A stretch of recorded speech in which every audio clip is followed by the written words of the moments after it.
Hi friends, welcome to VS creative ideas. చూసారు కదండి hand design ఎంత బ్యూటిఫుల్గా ఉందో. మనం తక్కువ క్లాత్తోనే చాలా ఈజీగా స్టిచ్చింగ్ అయితే చేసుకోవచ్చండి. హ్యాండ్స్ కటింగ్ అనేది లాంగ్ వీడియోలో ఉందండి, బ్లౌజ్ కటింగ్ వీడియోలో ఉంది. ఎవరికైనా కావాలంటే చెక్ చేసేయండి. ఇక్కడైతే హ్యాండ్స్ ఇలా డబుల్ ఫోల్డ్ చేసుకోవాలి. రెండు హ్యాండ్స్ ఒకటేసారి కట్ చేసుకోవాలన్నమాట. ఫస్ట్ పైనుంచి కిందకి 5.5 అయితే మార్కింగ్ చేసుకోవాలి. వెడల్పు వచ్చేసి ఫోల్డింగ్ దగ్గర నుంచి 2 ఇంచులు వెడల్పు ఉండేలా మార్కింగ్ చేసుకుని ఇలాగా నేను కరువు వీ షేప్ అయితే ఇచ్చానండి. మనం లెంత్ కూడా క్లాత్ని బట్టి అడ్జస్ట్ చేసుకోవచ్చు. ఇక్కడ క్లాత్ తక్కువగా ఉంది కాబట్టి, పఫ్ కోసం క్లాత్ అయితే తక్కువగా ఉంది కాబట్టి నేనైతే 5.5 పెట్టేసి ఇలా కరువు షేప్ అయితే తీసాను. ఇప్పుడు మనం దీనికి పైపింగ్ అనేది వేసుకోవాలి. పైపింగ్ కోసం బ్లౌజ్లో ఉండే క్లాత్ ఆపోజిట్ కలర్ అయినా తీసుకోవచ్చు. నేనైతే బ్లౌజ్లో ఉన్న క్లాత్ అయితే తీసుకున్నాను. క్రాస్ పీస్ తీసుకుని ఇలాగా మధ్యలో పైపింగ్ థ్రెడ్ పెట్టేసి ఇలా పైపింగ్ అనేది రెడీ చేసుకోవాలండి. ఇక్కడ జాయింట్స్ ఏమీ లేకుండా మనం ఈ క్లాత్ని ఫోల్డింగ్ చేసుకుని జాయిన్ చేసేసుకోవచ్చు.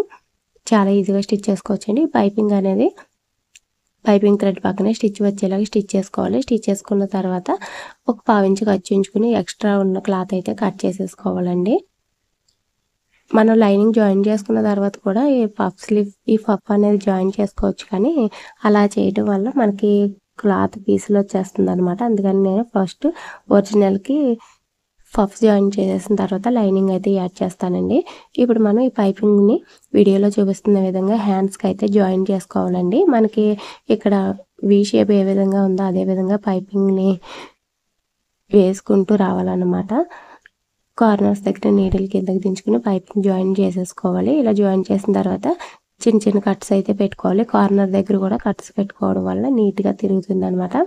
ఇలాగ కట్స్ పెట్టేసుకున్న తర్వాత ఇప్పుడు పైపింగ్ని ఎక్స్ట్రా ఉన్న ఖర్చు ఉంటుంది కదా, ఖర్చు లోపలికి పెట్టేసి పైపింగ్ దగ్గర నుంచి ఒక స్టిచ్ అయితే వేసుకుని రావాలి. ఇక్కడ మనం 1/4 ఇంచు గ్యాప్తో అయినా స్టిచ్ వేసుకోవచ్చు, లేదా పైపింగ్ థ్రెడ్ పక్కనే స్టిచ్ అనేది వేసుకోవచ్చు. ఇలా స్టిచ్ వేసేసుకున్నాం కదా, ఇప్పుడైతే మనం పఫ్ అయితే స్టిచ్ చేసుకుందాము. ఇది వచ్చేసి క్లాత్ వెడల్పు వచ్చేసి 13 ఇంచులు ఉందండి, లెంత్ వచ్చేసి 8 ఇంచులు ఉందన్నమాట.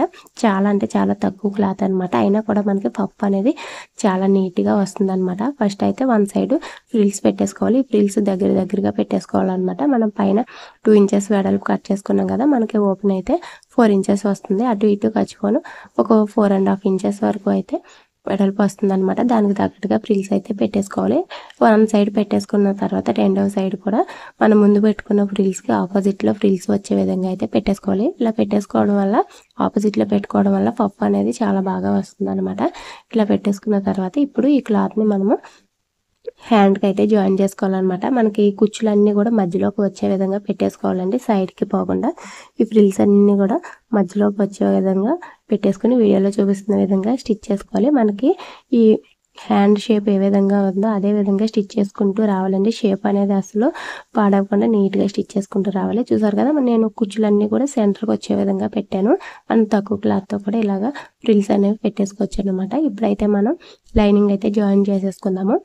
లైనింగ్ జాయిన్ చేసుకోవడానికి లైనింగ్ సెంటర్, హ్యాండ్ సెంటర్ కరెక్ట్గా పెట్టేసుకుని కింద నుంచి మనం ఎంతైతే ఖర్చు పడతామో అంత ఖర్చు కూడా స్టిచ్చింగ్ అయితే చేసేసుకోవాలి. మనం కింద కావాలంటే పైపింగ్ కూడా వేసుకోవచ్చు. నేనైతే ఇక్కడ పైపింగ్ అయితే ఏమీ వేయట్లేదండి. తర్వాత హ్యాండ్ని ఇలాగా లైనింగ్ని ఇలా సెపరేట్ చేసుకుని ఒకసారి గోటుతో రఫ్ చేసుకున్న తర్వాత హ్యాండ్ని లోపల వైపుకి తిప్పేసుకుని లైనింగ్ని హ్యాండ్ లోపల వైపు తిప్పేసుకుని ఎడ్జ్ని ఒక స్టిచ్ అయితే వేసుకోవాలి. ఇలా స్టిచ్ వేసేసుకున్న తర్వాత చుట్టూ కూడా లైనింగ్ని ఒరిజినల్ని జాయిన్ చేసేసుకోవాలండి. నేను ఇక్కడైతే పైనుంచి జాయిన్ చేసేస్తున్నాను. పైనుంచి జాయిన్ చేస్తే మనకి నీట్గా ఉంటుందన్నమాట. లేదు అనుకుంటే మనం లైనింగ్ వైపు నుంచి కూడా జాయిన్ చేసుకోవచ్చు. అలాగే ఇక్కడ హ్యాండ్ మనం కుచ్చులు పెట్టాం కదా, ఈ కుచ్చులు పెట్టిన దగ్గర జాయిన్ చేసేటప్పుడు ఫ్రిల్స్ అన్నీ కూడా మనకి లోపలికి వచ్చే విధంగా అయితే జాయింట్ అయితే చేసుకోవాలి. చూసారు కదా, ఫ్రిల్స్ అన్నీ కూడా లోపలికి వచ్చాయి అనమాట. ఇలా అయితే మనకి లుక్ చూడడానికి బాగుంటుంది. అలాగే ఇక్కడ వీ షేప్ ఉంది కదా, ఈ వీ షేప్ మీద కూడా లైనింగ్కి జాయింట్ అయ్యే విధంగా ఒక స్టిచ్ అయితే వేసుకోవాలి. ఇలా స్టిచ్ వేసుకోవడం వల్ల మనకి హ్యాండ్ మొత్తం పైకి లేకుండా పఫ్ ఒకటే పైకి లేస్తుంది అనమాట. చూడడానికి లుక్ కూడా చాలా బాగుంటుంది. చూసారు కదా, మనకి ఫినిషింగ్ ఎంత బాగుందో. పైనుంచి ఫ్రిల్స్ కనబడుతున్నాయి. అలాగే రాంగ్ సైడ్ వచ్చేసి క్లాత్ అంతా కూడా నీట్గా ఉందన్నమాట. అదే మనం లైనింగ్ స్టిచ్ చేసి రివర్స్ చేసుకున్నాం అనుకోండి, ఈ ఫ్రిల్స్ పెట్టిన క్లాత్ అనేది బయటికి నీట్గా కనబడదు అనమాట. ఇలా జాయిన్ చేసేసుకున్న తర్వాత సైడ్ అయితే జాయింట్స్ అయితే వేసేసుకోవాలి. ఈ బ్లౌజ్లో క్లాత్ చాలా తక్కువ ఉందండి. హ్యాండ్స్కి కూడా ఈ జాయింట్స్ అనేవి మనం పైన వీ షేప్ కట్ చేసాం కదా, అక్కడ నుంచి మిగిలిన క్లాత్లో అయితే జాయిన్ చేసేసాను. ఇక్కడ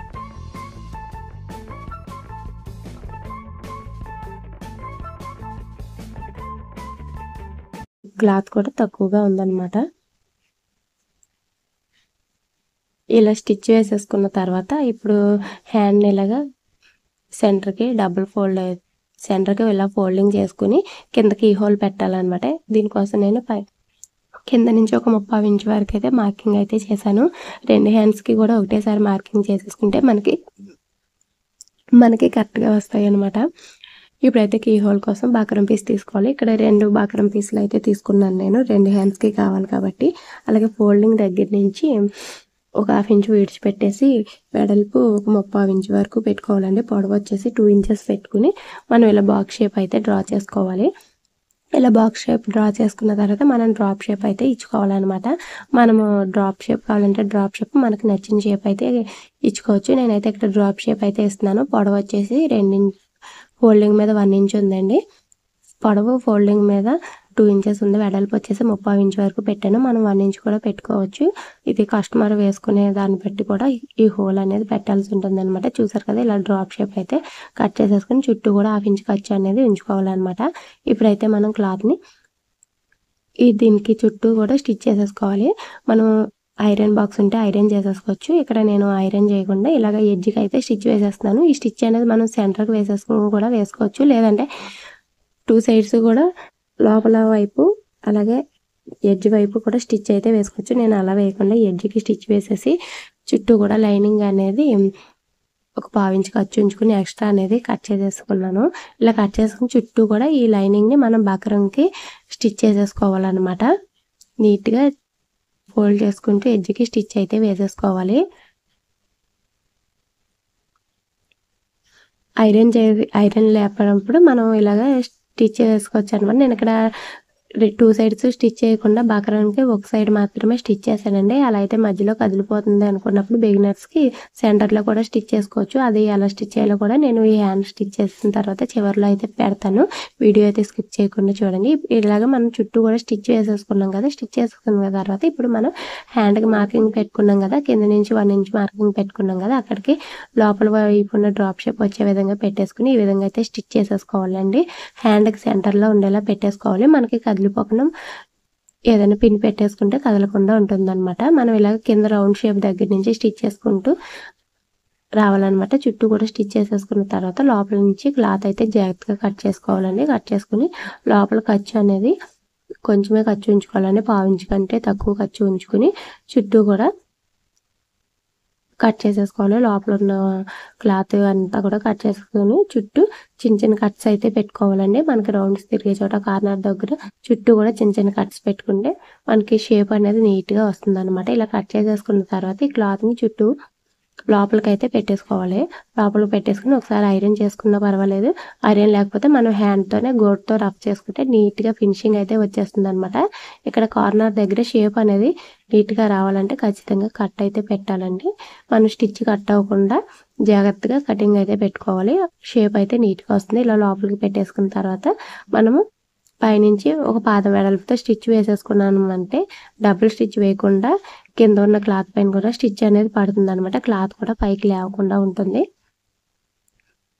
కావాలంటే డబుల్ స్టిచ్ వేసుకోవచ్చు. చూసారు కదా, ఇలా అయితే వేసేసుకోవాలి. నేను ఫస్ట్ ఎడ్జ్కి స్టిచ్ వేసి తర్వాత మళ్ళీ లోపల వైపు ఉన్న క్లాత్ పైకి లేవకుండా ఎడ్జ్కి ఒక స్టిచ్ అయితే వేసాను. మనం ఇలా కాకుండా పాదం వెడల్పుతో స్టిచ్ వేసేసుకున్నామంటే ఒక స్టిచ్తో అయితే సరిపోతుంది.